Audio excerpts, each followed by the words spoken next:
Ethan Cole never meant to uncover a crime buried for 60 years. All he wanted was peace in the Smoky Mountains after losing his mother. But the night he opened her final letter, confessing that his little brother Luke never died in a hospital, his entire world tilted. The next morning, Ethan's German shepherd, Shadow, led him deep into the forest, straight to a rusted railroad track no map had ever shown. And that was only the beginning. A collapsed wooden bridge, a hidden boxcar filled with children's wheelchairs and rusted leg braces, a nurse's journal describing a failed rescue, and a boy named Luke who waited for a brother who never came. And then, the burial ground under the pines, where tiny mounds whispered the truth no one wanted found. Before Ethan could grieve, bulldozers arrived to erase everything, but he stood in their path, determined to bring justice home. If you're listening right now, stay with this story. It will change the way you see silence, loyalty, and time. Comment where you're listening from, or simply type Amen for these forgotten children. The fire inside the old stone hearth had nearly burned itself to sleep, leaving only a faint orange glow that pulsed across the log walls of the cabin like the heartbeat of a tired animal. Ethan Cole sat motionless in his worn leather armchair, a man built from angles and silence. At 72, his body still carried the rugged strength of a former Navy SEAL. Broad shoulders slightly slumped with age, forearms roped with old scars, a jawline still sharp beneath a trimmed layer of gray stubble. His hair, thick, steel-colored, and pushed back carelessly, reflected the dim light in uneven streaks. He had lived alone in this cabin tucked deep in the Tennessee Smokies for more than a decade, a place chosen not for comfort, but because solitude was easier than explaining the shadows that clung to him. The death of his mother 3 weeks earlier had left a hollowness that surprised him. She had been a quiet woman with gentle eyes, thin hands, and graying blonde hair pulled into a loose bun even in her frailest years. Soft-spoken, patient, impossibly forgiving, traits Ethan always admired but never inherited. He had spent her final days beside her hospital bed, listening to the faint rattle in her lungs, feeling like a boy again instead of a hardened veteran. He thought he had already buried all the secrets their family carried. He had been wrong. The letter lay in his lap, cream paper, brittle at the edges, creased down the center, as if folded and unfolded many times. The handwriting was unmistakably hers, slanted, deliberate, slightly trembling. Ethan had found it earlier that afternoon when he forced himself to clean out her old cedar wardrobe. The bottom drawer stuck at first and then gave way, revealing a small tin box wedged against the back panel.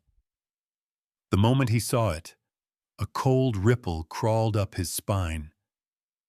The box was something he remembered faintly from childhood, his mother locking it away when she thought he wasn't watching.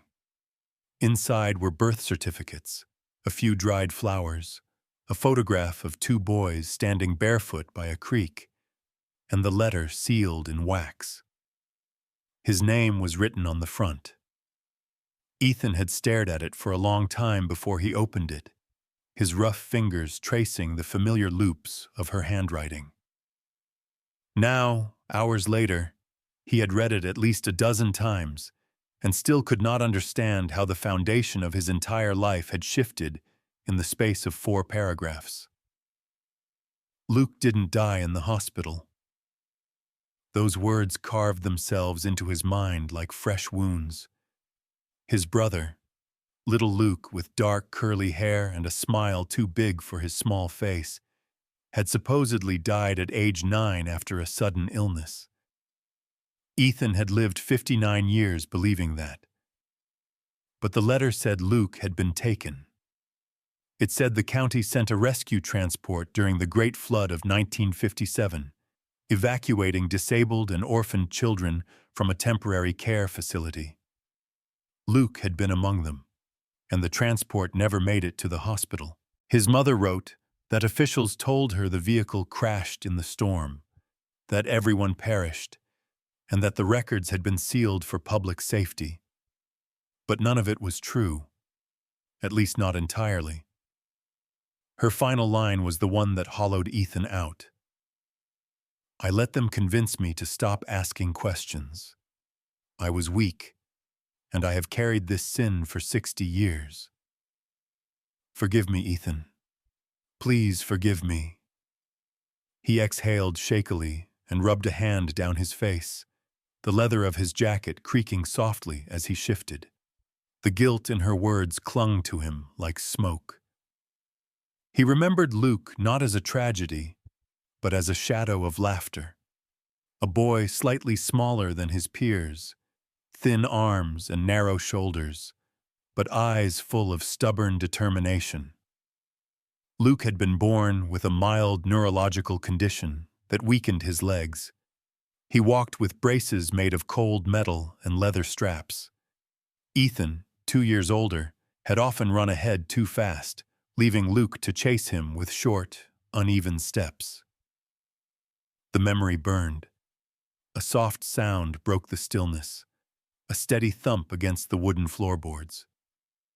Shadow lifted his head from beside the armchair, amber eyes reflecting the firelight. The German shepherd, 6 years old, and built like a storm cloud in motion, had a silver and black coat that shimmered whenever he moved. His ears stood alert, his tail sweeping the floor in slow reassurance. Shadow had been Ethan's companion since he left active duty, a dog trained for search and rescue but gentle enough to rest his head in Ethan's lap on the worst nights. Ethan placed a hand on the dog's neck, feeling the warmth through the thick fur. "You always know, don't you?" he murmured, voice rough. Shadow let out a low, comforting rumble. Ethan leaned back, staring into the fire as though answers might swirl inside the embers. But all he found was the echo of his mother's apology. Why hadn't she told him earlier? Why hide this for so long? Why die with the truth sealed in a box instead of facing it with him? His breathing tightened. Because she was afraid.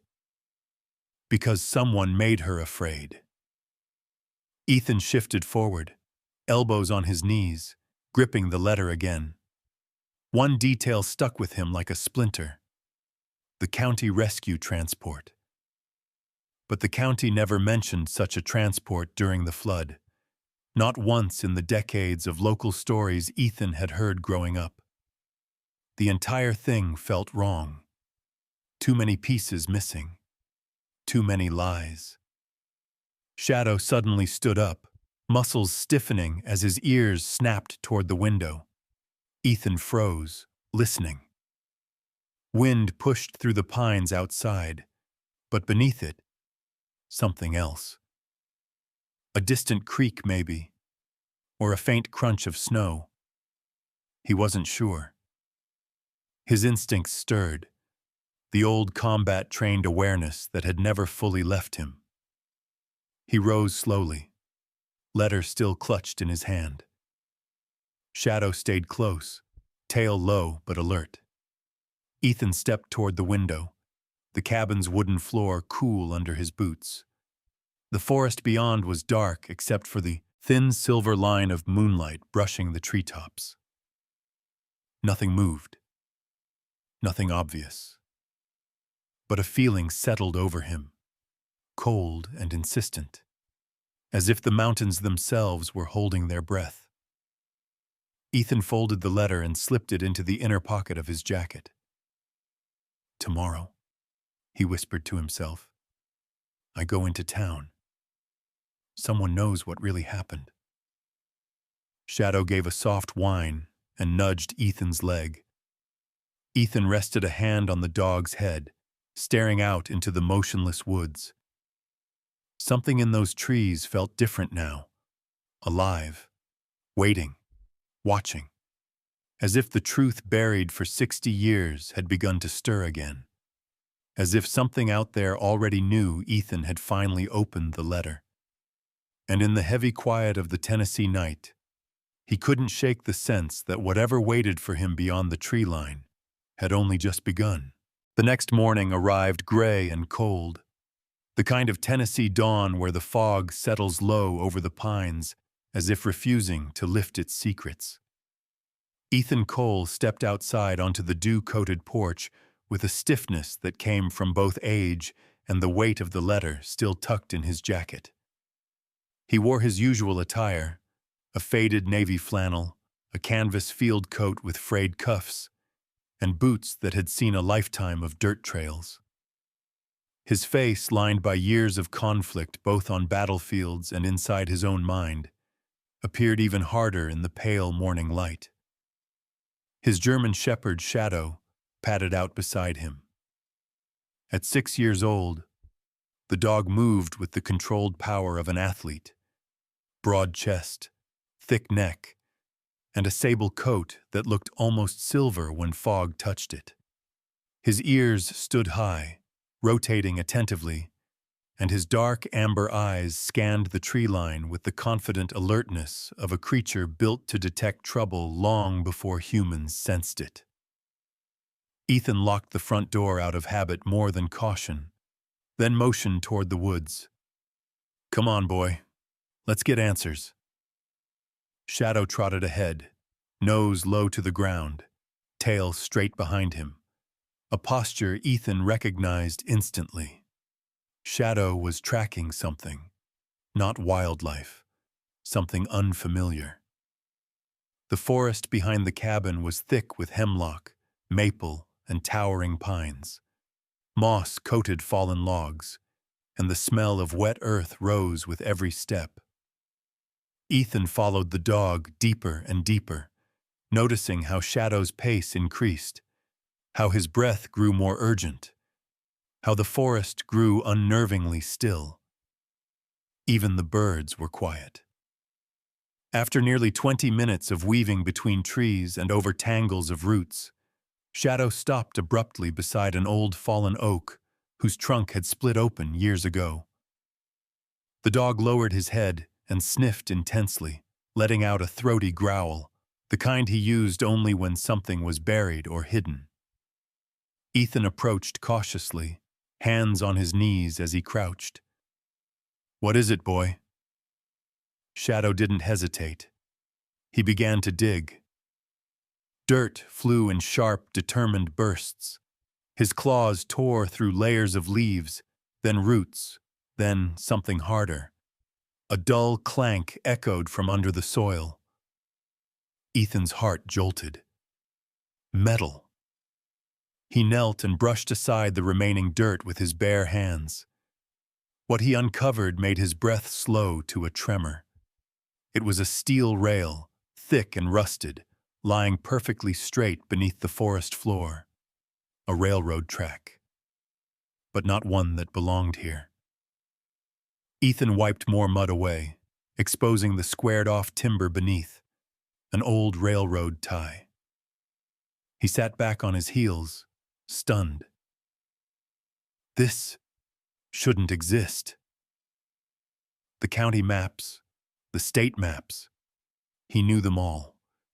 He had lived here long enough to memorize the land. No rail lines had ever been recorded in this part of the Smokies, and yet, here it was, buried like something someone wanted forgotten. Shadow whined softly and nudged Ethan's arm, urging him to follow the direction the rail pointed. The old seal in him, the man trained to follow trails, to see what others missed, leaned forward instinctively. He rose slowly, brushing dirt from his hands, then began walking along the faint path the track suggested. At first, it was barely visible, small dips in the earth, faint straightness in the landscape. But as they moved deeper into the woods, it grew unmistakable. A thin corridor where the trees grew in two gentle lines, as if pushed aside by something long ago. Nature had nearly reclaimed it, but not completely. Ethan walked in silence, every step drawing him closer to something he couldn't yet name. It felt like walking through a ghost of history, following the shadow of an unseen engine. After nearly half a mile, the forest abruptly opened into a ravine. A gap roughly 40 feet wide yawned before them, cut by a river far below, its waters crashing against jagged rocks, and spanning that gap was a wooden bridge, or what remained of one. The structure was draped in moss like a funeral shroud. Vines wrapped around its beams. Small saplings had rooted right through the planks. From a distance, it appeared solid, a green, softened walkway.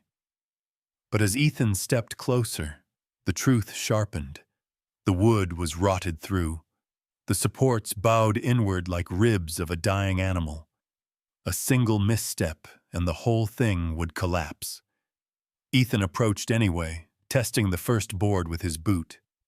The wood groaned softly.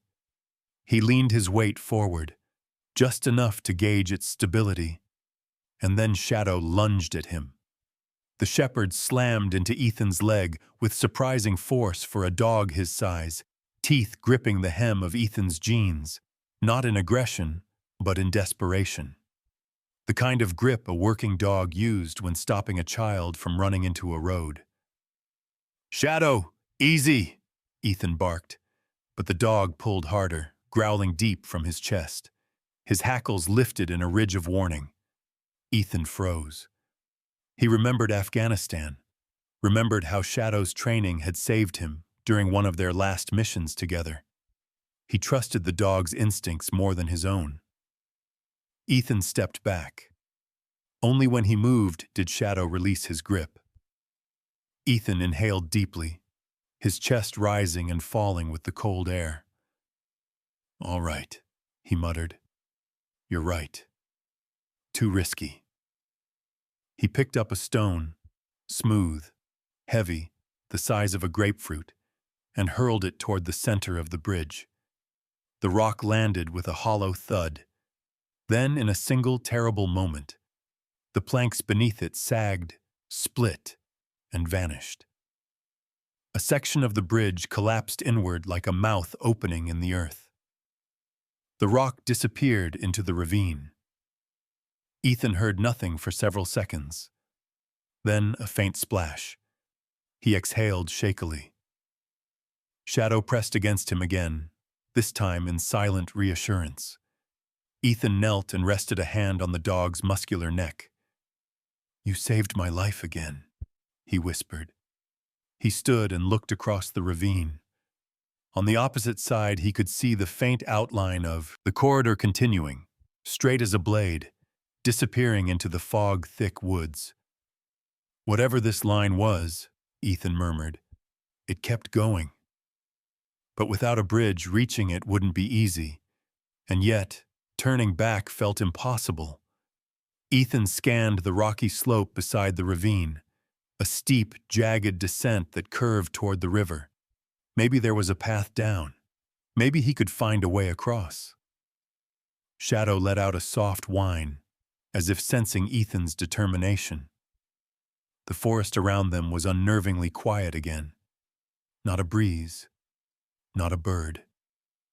Ethan swallowed hard, staring into the depths below and then across the shattered bridge to the tree line beyond. Something waited out there. Something tied to the letter. Something tied to Luke. He tightened his grip on his walking stick and took a step toward the ravine's edge. And before Shadow could protest again, Ethan whispered to himself, "I have to see where it leads." The fog shifted. Something creaked on the far side of the ravine. Ethan froze. Shadow growled. Something, or someone, was out there. The climb down the ravine took longer than Ethan expected. Loose shale shifted beneath his boots, and every step sent small stones skittering toward the river below. Shadow moved ahead of him with effortless balance, his strong limbs flexing as he found footholds where no human could.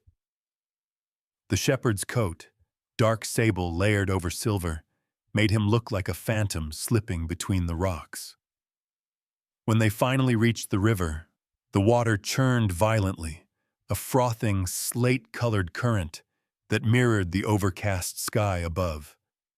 Ethan followed the shoreline until the slope on the opposite side rose into a narrow path. It wasn't a road, not even a trail, just the faint suggestion of one, created by time and erosion. But it led upward, and that was enough. By the time they climbed the opposite ridge, Ethan's breath had grown heavy, and his knees ached under the strain. He paused, steadying himself against a pine trunk, the bark rough beneath his fingers. Shadow waited a few feet ahead, tail still, head tilted as though urging him onward. Above the treetops, a line of fog drifted like smoke, revealing a long, straight corridor cutting through the woods, the forgotten railway path continuing exactly where the bridge would have ended. Ethan exhaled. "We're back on track, boy." They walked for another 20 minutes before something unnatural broke the rhythm of the forest. A metal glint, a sharp angle of rusted red against green. Shadow slowed, nose twitching, ears tall. Ethan tightened his grip on his walking stick, an instinctive motion, the same one he had used countless times in his military years when approaching uncertain ground. As they pushed through a curtain of tall ferns, the object fully revealed itself. A boxcar, an old steel freight car, lay on its side in a shallow ditch, half buried under decades of leaves and branches. The car was enormous up close, at least 40 feet long, its exterior a deep, weather-beaten maroon. Rust had peeled down its sides in streaks like dried tears, and the metal roof, now serving as its right side, was warped inward as if crushed by something heavy. A large section of the wall had been ripped open, creating a jagged mouth of twisted steel. Ethan's pulse throbbed in his ears. This wasn't debris the state forgot. Someone had abandoned this here. Shadow stepped cautiously toward the opening. He sniffed once, twice, then hesitated, ears flattening slightly. Ethan knelt beside him, brushing his hand through the thick fur. "Easy. I'll go first." He climbed over the warped metal, boots landing on a layer of brittle wooden planks. The interior smelled of iron, dust, and something older, something that clung to the air like grief. His eyes adjusted to the dimness. That was when he saw them. Small wheelchairs. 4 of them lined against the far wall, child-sized, the metal frames dull and mottled with rust. Beside them were several sets of leg braces, thin steel rods held together by cracked leather straps, the kind Luke used. Ethan's throat closed as he approached. He touched one of the braces, the leather disintegrating under the gentlest pressure. A thin blanket rested nearby, patterned with faded stars and stitched initials barely visible. NB. A child's belongings? No, something else was written on the underside of the blanket. Nora Briggs. The name struck him. A person. Someone who had owned this, someone who had been here. At the far corner of the boxcar, beneath a collapsed shelf, Ethan saw a notebook. Its cover, once blue, had faded into a patchy gray. He lifted it carefully, shaking off debris. The first page bore the handwritten name, Nora Briggs, RN. He swallowed. A registered nurse, likely mid-20s during the 1950s, judging by the loopy handwriting. For a moment, as he studied the page, he tried to picture her. Maybe a slim woman with strong, steady hands, soft brown hair pinned back beneath a white nurse's cap, a face shaped by kindness but hardened by duty. Someone who stayed with vulnerable children when others fled. Ethan flipped to the next page. It began with a date, written in pencil, March 14th, 1957. The storm worsened faster than anyone expected. We were told help was coming. They sent men from the county, 3 of them, all wearing coats with the county emblem. They said they'd return after escorting the first evacuees. But the water rose too quickly. We were trapped. 14 children unable to walk or run, and me. Ethan turned the page. They told me to load the children into the rail car, said the track was sturdy enough, but I knew the bridge was weak. I begged them to stay. They promised they would come back once they secured the roads. But the hours passed. The river took the bridge. We have no way out now. Ethan felt the weight of each word. He imagined the nurse, terrified but refusing to abandon the kids. He imagined the boxcar filled with frightened, crying children, children like Luke. He turned another page. The night is colder. Food is almost gone. The older boy, the one with the dark hair and crooked smile, tries to cheer the others. He says his brother is a soldier and will rescue him. His name is Luke. The sentence punched all the air out of Ethan's lungs. He steadied himself against the boxcar wall. Shadow pressed his nose into Ethan's hand, sensing the tremor in his fingers. Ethan whispered, "Luke. He was here." He read on. "If anyone finds this, please know I did everything I could. I will stay with them until the end. They should not die alone." The remaining pages were blank. Ethan closed the notebook slowly, as though afraid it might break apart. He held it against his chest, eyes closing briefly. Luke had lived longer than they'd been told. Luke had suffered more than they ever imagined. And someone, some group, had lied about all of it. He looked around the quiet boxcar, the child-sized wheelchairs, the braces, the blankets. All of it an abandoned story of fear and betrayal. "Why leave all this?" Ethan muttered. "Why bury it?" He stepped back outside, Shadow following closely. The forest air felt heavier now, pressing in on them like the weight of unspoken truth. Shadows stretched long across the ground as clouds drifted, muting the afternoon light. Ethan looked down the faint line of the railway corridor extending into the trees. The path waited, silent, expectant. And as he took one step forward, a new sound rippled through the woods. A metallic clatter, distant, sharp, like something heavy striking steel. Shadow tensed, his growl low and uncertain. Ethan turned toward the noise.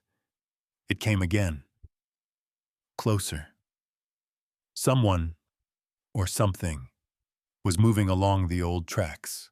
The sound of metal striking metal echoed through the trees long after Ethan and Shadow left the boxcar behind. Ethan moved cautiously, his breath controlled, every sense sharpened by decades of training that had never fully left his bones.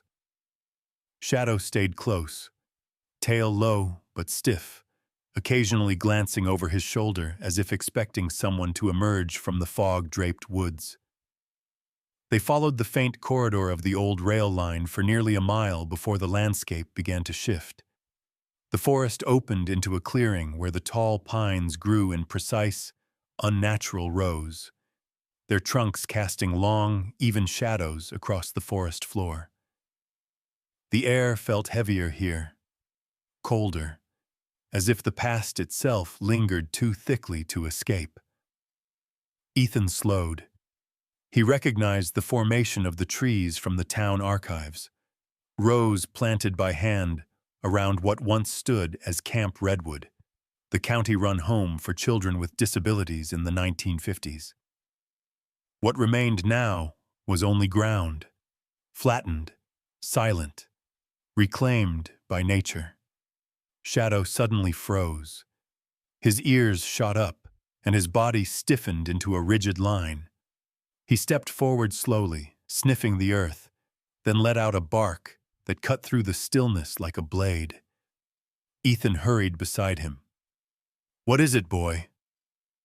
Shadow scratched fiercely at a spot where the pine needles had gathered in thick mounds. His claws tore through the brown blanket until a patch of disturbed soil appeared beneath. Ethan knelt and brushed the earth aside, his fingers trembling even before he found anything. A few inches down, his hand touched fabric, soft, faded. He pulled gently, lifting a torn piece of pajama cloth, tiny blue stars on a background of white. The material was old, fragile as spider silk, but unmistakably belonged to a child. His chest tightened. He dug a little deeper and struck something solid.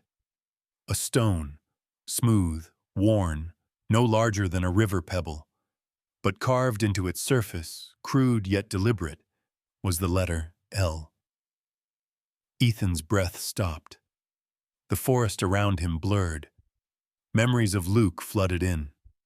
His small hands holding stones from the creek, carving shapes with a pocket knife their father had forbidden him to play with, giggling when he managed to scratch a crooked initial. Ethan clutched the stone as if it were Luke's hand. Shadow barked again, louder this time, moving several feet to the left, claws tearing at another mound. Panic surged through Ethan's veins. "No! No!" He moved to the second spot, digging with his bare hands.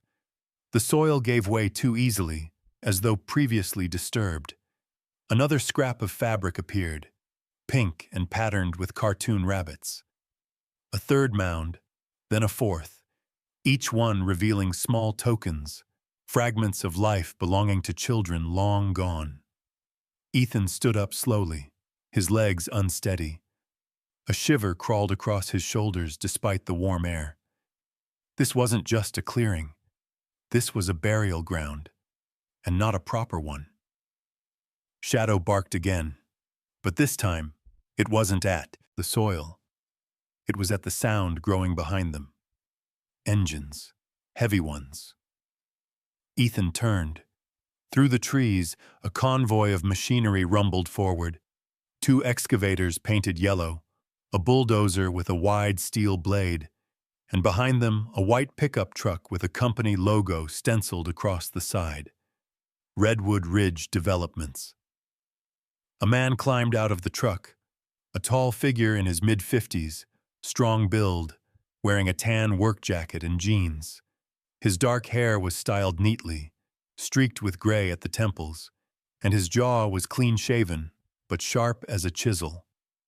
His eyes were an unsettling blue, cold, calculating, the kind of eyes belonging to a man who made decisions based not on ethics, but on profit margins. This was Grant Matthews, project manager for Redwood Ridge Developments. Ethan recognized him from town council meetings, where Matthews had worn the same stiff smile and chosen silence whenever anyone questioned the company's aggressive land purchases. Matthews raised a hand in a casual greeting that didn't match the coldness in his face. "Mr. Cole?" His voice was deep, smooth, carefully measured. "You're trespassing on company property." Ethan stood firm. "This land belongs to the county, Matthews, and you're not clearing anything." Matthews's smile twitched. "We have permits. The new resort is scheduled to break ground this week." Shadow growled, his body lowering into a defensive stance. Matthews glanced at the dog with mild annoyance. "Call your animal off before someone gets hurt." Ethan stepped forward, planting himself between the machines and the burial mounds. "There are children buried here." Matthews laughed, a short, dismissive sound. "There are no records of that." Maybe because someone buried those records, too. Matthew's eyes narrowed, and for the first time his facade cracked. A flicker of irritation or fear crossed his features. Ethan reached into his pocket and pulled out the pajama cloth and the carved stone. These were under the soil. You think I planted them? Matthews's jaw tightened. He glanced back at the machinery, then at Ethan. Step aside, he said quietly, or I'll call the sheriff myself. Good, Ethan replied, because I'm calling him first. He took out his phone and dialed the sheriff's office. The dispatcher who answered was Deputy Helen Price, a woman in her late 40s with a warm southern drawl and a sturdy frame. Ethan knew her well. She was dependable, outspoken, and known for a streak of stubborn justice that made her both respected and mildly feared. When she heard what Ethan found, her tone sharpened. Stay there. Sheriff will be on site in 10 minutes. Do not let them start those machines. Ethan hung up and stepped back. Matthews's face darkened like a storm cloud. You're going to regret this, Cole. Shadow suddenly barked again, not at Matthews, but at the ground near the third mound. He pawed at it, rapidly, whining with urgency. Ethan knelt, dug into the soil, and uncovered something larger, a wooden plank, thin, weathered, etched with faded letters that made his blood run cold. Redwood Camp, Children's House A. Matthews saw it too, his face drained of color. Cover that up, he snapped at the bulldozer operator, a stocky man with a graying beard named Rick Holden. Rick hesitated. His thick hands tightened on the railing. His face showed conflict, fear, confusion, maybe even guilt. Before he could move, Shadow let out a fierce, guttural roar. Then the forest went silent. Not a bird, not a breath of wind. Just the echo of that roar fading between the pines. And then, somewhere deeper in the woods, something answered. The sound that echoed through the pines lingered in Ethan's ears long after it faded, but there was no time to chase mysteries. Sheriff Dalton Hayes arrived within minutes, a tall man in his early 60s with a rugged build, a square jaw dusted with gray stubble, and deep-set hazel eyes that had seen far too many tragedies in rural Tennessee. His tan uniform stretched over broad shoulders that hinted at a youth spent hauling logs or wrestling cattle, and though age had curved his posture slightly, there was an authority in the way he moved, a man hardened by years in law enforcement, yet softened by the quiet tragedies of mountain families whose stories he carried like stones in his pockets. Dalton approached the burial mounds slowly, his boots sinking into the pine needles. He removed his hat, a weathered brown Stetson, and held it respectfully at his side. "Good Lord," he murmured, voice low and cracked. This wasn't in any record." Ethan handed him the pajama cloth and the carved stone. Dalton's face tightened. "We're shutting this whole site down. No one moves a machine. No one touches a damn thing until forensics gets here." Grant Matthews objected immediately, his voice sharp with panic. "Sheriff, you can't just—" "Watch me," Dalton snapped, his tone carrying the finality of a judge's gavel. He ordered his deputies to rope off the area, and within the hour, county forensics units dressed in navy jackets and white gloves began marking the ground, gently uncovering each mound as if peeling back history itself. One member of the forensic team stood out, Dr. Claire Monroe, a woman in her mid-40s, medium height, with straight chestnut brown hair pulled neatly into a low ponytail. Her skin was pale, almost porcelain, contrasted by sharp cheekbones and intelligent gray eyes framed by thin glasses. Claire was known throughout the state for her meticulous work and her unshakable calm. She had the demeanor of someone who carried truth like a sacred duty. She greeted Ethan with a soft but steady voice. "Mr. Cole, I'm sorry we're meeting under these circumstances. I promise you, we will treat every discovery here with dignity. As her team worked, the truth that had been buried under pine needles and lies for 6 decades slowly emerged. One by one, tiny remains were uncovered, each one wrapped in fragments of disintegrating blankets, each one a story cut short. When they reached the 13th mound, Claire paused. Her expression tightened, not in shock, but in recognition. This one matches the description from the nurse's notes. She carefully lifted a small metal object from the soil, part of a leg brace, rusted but intact. Ethan's knees weakened, shadow pressed against his side. Finally, at the 14th mound, Claire's voice softened further. We found him. Ethan approached slowly, every breath heavy. The remains were small, far smaller than he remembered Luke being, but the remnants of the braces, the fragment of a shirt pattern he knew by heart, confirmed what his soul already understood. Claire placed a hand on his shoulder, a brief gesture, warm and steady. I'll personally supervise this case. I'll make sure his identity is confirmed properly. It took 2 days for the Tennessee Bureau of Forensic Medicine to complete their examinations. The official report identified 14 children and 1 adult female, the nurse, Nora Briggs. Among the children, 1 set of remains matched Luke Cole. News spread quickly through the Smoky Mountain towns. People whispered in grocery aisles and gas stations. Churches held vigils. The idea that children had been abandoned and hidden long ignited outrage, heartbreak, and collective shame. Old-timers shook their heads, saying the county of the 1950s had always had men with too much power and too little conscience.